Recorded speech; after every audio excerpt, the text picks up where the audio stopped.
Hola, buen día. Bienvenidas a SAN, a este Centro de Difusión de Información Científica.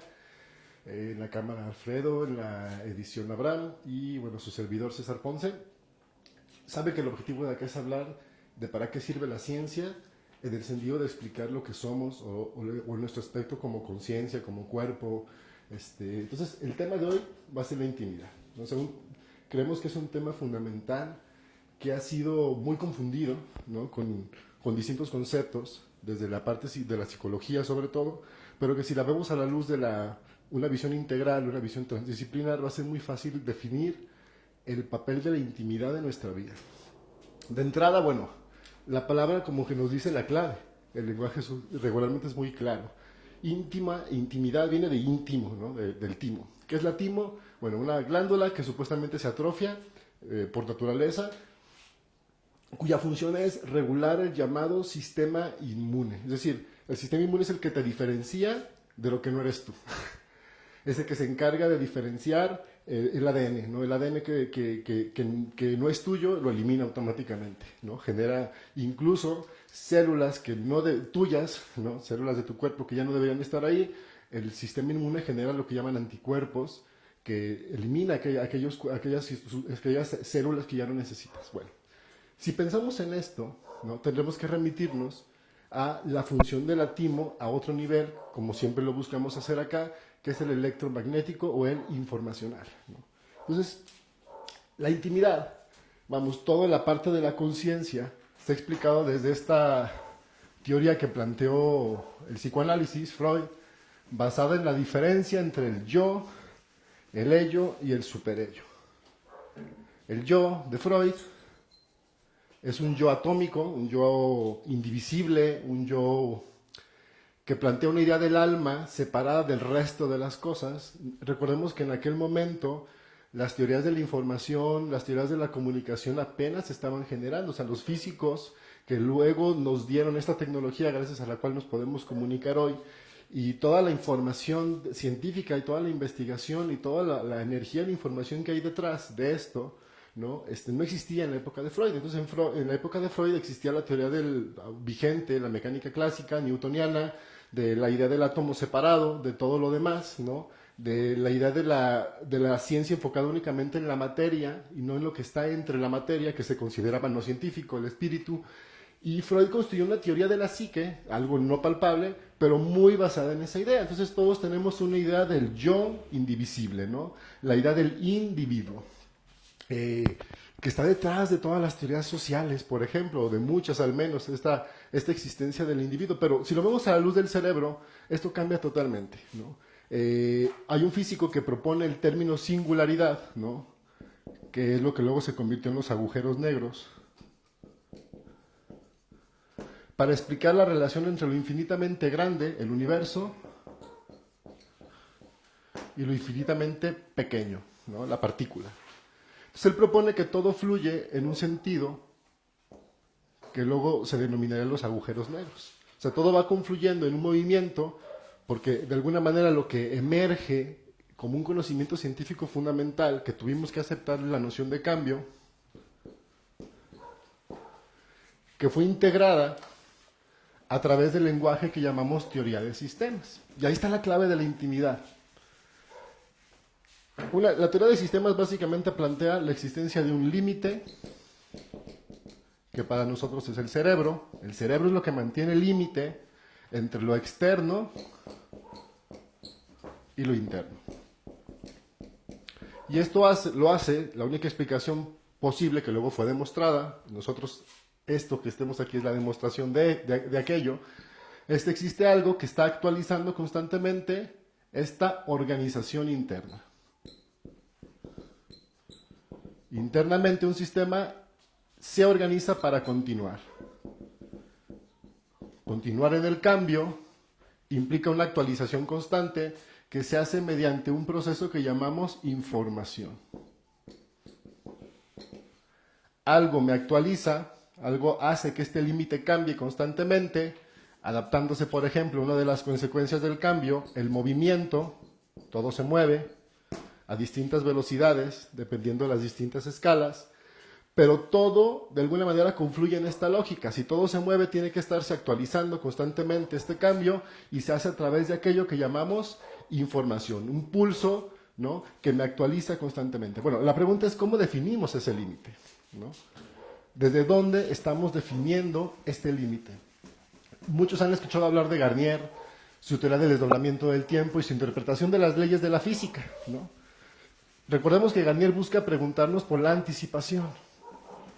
O sea, cuando uno piensa en la intimidad, ¿no?, regularmente desde la perspectiva conflictiva, que es la que nosotros buscamos responder, la que funciona no necesita una explicación sino disfrutarse.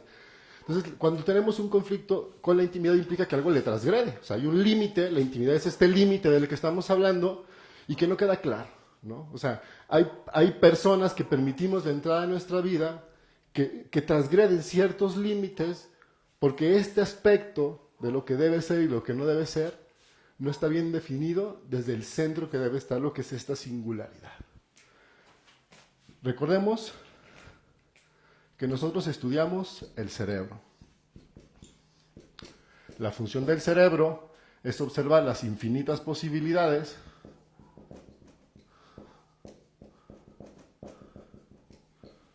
es decir, todos los futuros posibles, observar dicho futuro a través del aprendizaje producto del pasado, que nosotros lo llamamos evolución. Entonces, la función del cerebro es la continuidad de la vida.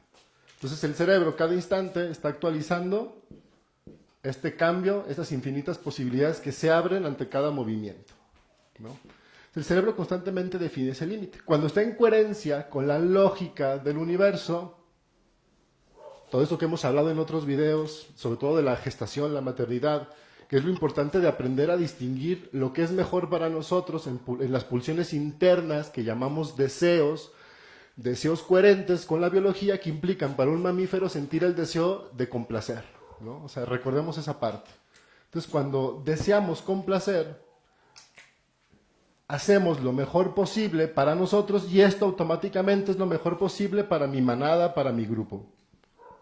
Hay reconocimiento, hay un flujo, no me preocupo por el bocado, me siento que fluyo, tengo una certeza. ¿Cuál es la certeza? La de la lógica del cerebro. Un cerebro está clausurado operativamente para tomar la mejor decisión siempre para la continuidad de la vida. Si estamos en esta congruencia, nuestro cerebro toma siempre esa mejor decisión. Aprendes a tener esa certeza. Garnier dice que existe una energía infinita que lo mueve todo, otros físicos lo han comprobado, esto que llamábamos vacío, hacia donde va todo lo que los cuerpos irradian, y de dónde lo irradian, resulta que el llamado vacío está lleno de una energía infinita, que te permite acceder a esto, a que el cerebro anticipe todos los futuros posibles. ¿Cómo hacemos que elija el mejor? Sería la pregunta de cualquiera. Bueno, la pregunta en realidad es, ¿por qué no elige el mejor? ¿Por qué a pesar de que yo tengo esta certeza, quizá como ciencia no lo vivo en mi vida cotidiana? Bueno, cuando el cerebro percibe un conflicto, se va a enfocar en el conflicto. Entonces todos los futuros posibles van a estar conectados con la frecuencia o el matiz, diría el doctor Hammer, de la situación conflictiva que vamos percibiendo. Entonces el cerebro se enfoca solo en aquellos datos que coinciden con el conflicto.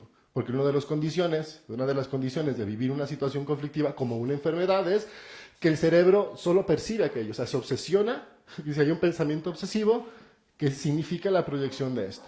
Recordemos que hay una cuestión sociocultural detrás muy fuerte, entonces técnicamente todos somos una respuesta a un conflicto. Entonces la idea de la intimidad como un flujo constante, así como una certeza de saber que si yo siento ganas de ir, voy, porque es lo mejor para mí, y que si no siento ganas de ir, no voy, porque hay una certeza de que no es lo mejor para mí, y no me expongo a situaciones conflictivas. Aprendo a confiar en esas informaciones sutiles que me son enviadas aquí, que me dicen, eso es peligroso, eso no es lo más adecuado, ¿no? Pero ¿cómo aprender a percibir lo que no es más adecuado? Ese abuso que a veces se permite vivir en la intimidad, constantemente. Y es aprender a observar desde dónde observamos los conflictos. Nosotros, al carecer de esta coherencia biológica, la narrativa que hacemos de nosotros no es a partir de nuestro propio descubrimiento, de nuestra propia conexión coherente con la manada, sino desde la llamada estructura de creencias. Respuestas prefabricadas. Hay una narrativa previa a partir del que construyes tu yo biográfico. Entonces, en lugar de percibirte desde aquí, construyes una corteza, ¿no? La famosa coraza neuromuscular, desde la cual te percibes y desde la cual construyes tu narrativa, esta proyección. Entonces, la historia que te has contado de ti es a partir de la historia de las creencias, tu rol, tu profesión, tu identidad entera es una proyección del sistema de creencias. Entonces, todo lo que tiene que ver con la intimidad fue borrado. Desde acá funciona la lógica de este sistema de creencias, que es la narrativa de la seguridad, el control, que es la lógica del pastor, ¿no? La lógica del patriarcado propiamente. Esa lógica te autoconstruye, por eso le dices a la amiga cuídate en lugar de diviértete. Cuando aprendes a vivir con certeza, es decir, cuando comprendes de alguna manera esta estructura, por eso es tan importante la observación, cambias tu posición y empiezas a observar desde aquí. Un proceso de acompañamiento te debe de llevar a eso. La información te debe de llevar a ese cambio de posición desde aquí hasta aquí. Y desde aquí empieza a generarse una red que te permite vivir con esa coherencia, el famoso placer de complacer.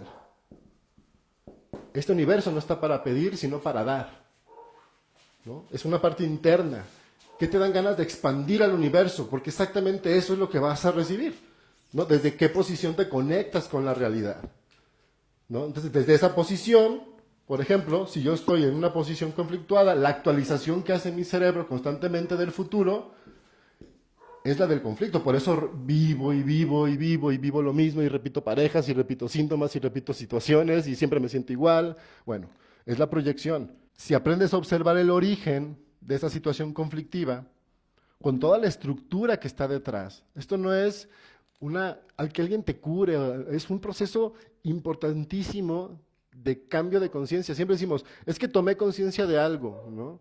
O me di cuenta de algo. ¿Qué significa ese darse cuenta o ese tomar conciencia? Precisamente el contarme otra cosa. Decir, güey, lo que yo creía que era no soy. Entonces, ¿quién soy? Y vas por la vida a descubrirlo. Cuando aprendes a vivir con esa certeza, las mejores informaciones que llegan a ti, como dice Garnier, esa mejor posibilidad entre infinitas, esa certeza, ¿no? Simplemente llega a ti. ¿Dónde la buscas? No la buscas afuera, la buscas en qué carajos te dan ganas de hacer.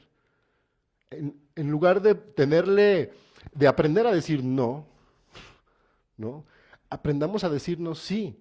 Y en el aprender a decir sí, el no es automático. Si sabes lo que quieres, automáticamente sabes lo que no quieres. Confías en tu intuición, confías en tus instintos, sabes lo que vales, no te pones en situaciones de vulnerabilidad, pones límites. No permites que se transgreda. Desde antes que alguien transgreda el límite y dices, esta persona va a transgredir un límite, no lo quiero en mi vida. No te esperas a que suceda, no te cuentas una historia de es que yo soy bueno y pobrecito, ni más. Tomas una decisión. Eso es la intimidad. Eso es actuar desde el timo. Desde ese yo cambiante, que esto es un modelo de una expansión y una contracción constante. Como todo cambia, mi cerebro constantemente actualiza lo que soy aquí. Que soy aquí un cuerpo, en el plano cero. Acá en el plano de las infinitas posibilidades soy infinitas posibilidades. Pero eso se actualiza constantemente aquí. El cero es mi cuerpo. Aprendamos a seguir y aprendamos a reconocer el lenguaje de nuestro cuerpo y con qué diseño fue pensado para vivir en esta tierra. Gracias. No olviden compartir, no olviden comentar, que es importante la retroalimentación.